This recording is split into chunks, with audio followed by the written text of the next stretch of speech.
Hey everybody, it's Tuesday, July 3rd. Tomorrow's July 4th. Woohoo!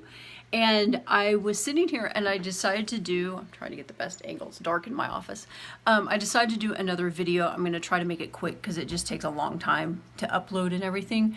But there's so much happening right now that I just kind of wanted to, I could do a whole lot of things, but I just picked a few of the top things to go over. And I sent you with this email a list of the links of the things I'm going to talk about, so you can go there, and some of them are just like short videos and some of them are articles if you want to read them.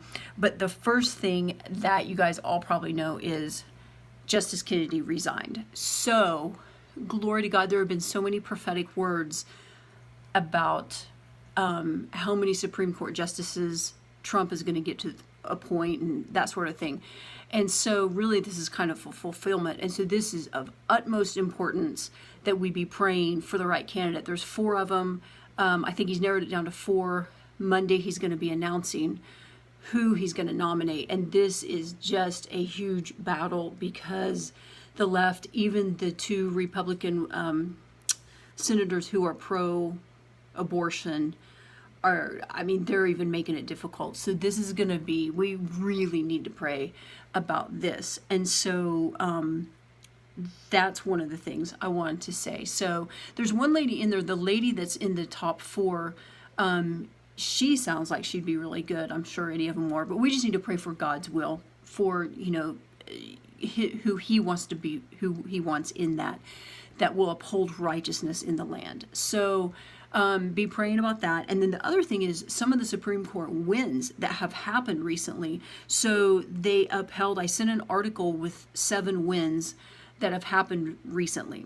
The one I'll talk about is they did uphold his travel ban, which was not against Muslims, it was against certain countries because of the terrorism that comes out of those nations. And so the court upheld that. The court upheld people who are not parts of union. There was a Supreme Court case with unions people who work for unions but are non-union workers were still having to pay union dues. And as you may know, the unions are huge supporters of the Democratic Party. And so if you don't believe in what they believe in, your dues are going to the Democratic Party anyway, and that's not really fair. So it wouldn't be fair either way, whichever party it was going to. It's just not fair, and that's just how it is for the unions. And so they upheld it, and non-union workers cannot be forced to pay the union fees, so that's good. And then the other thing that happened was with regard to abortion, because California, there was a case from California where they were going to force pro-life pregnancy centers to give abortion as an option to girls walking in there wanting information. And so, which is kind of ridiculous because these pro-life centers exist as an option and in opposition to abortion. So it was really ridiculous. But the Supreme Court voted it down and said they cannot be forced to give abortion as an option.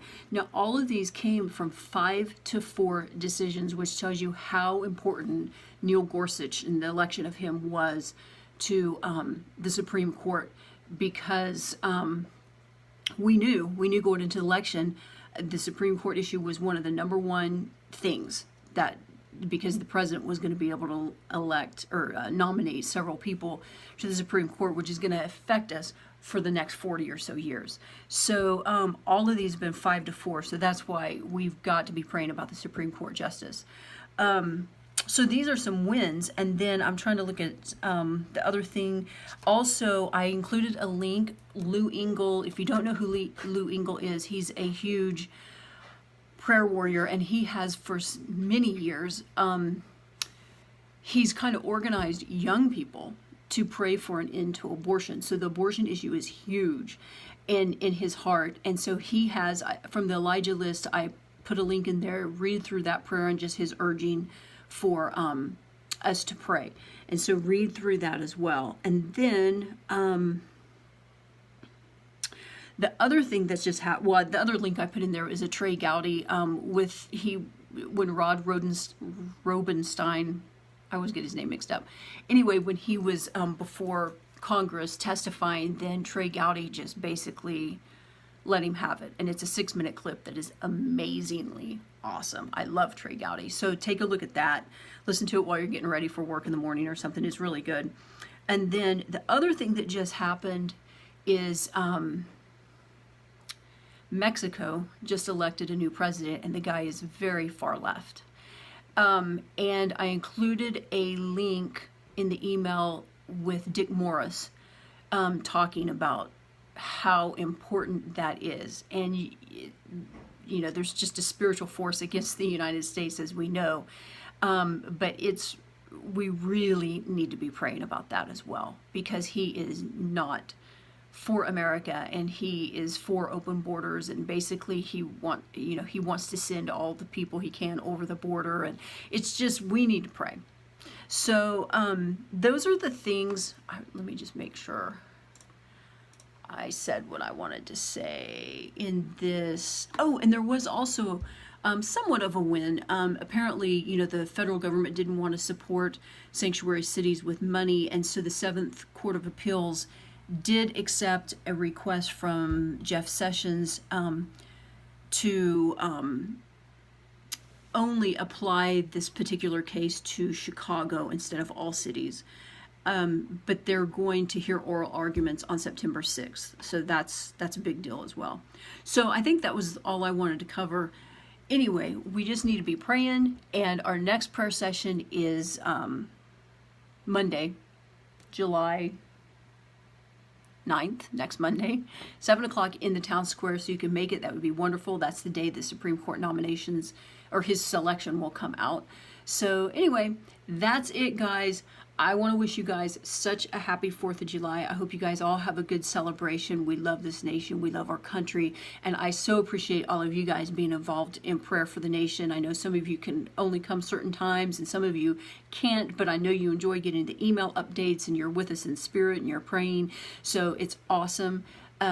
So I just encourage you, if you haven't been able to make it, just come when you can. And we do it twice a month, the 2nd and 4th Mondays of each month. So I'll see you guys next Monday, whoever can make it, and look forward to it.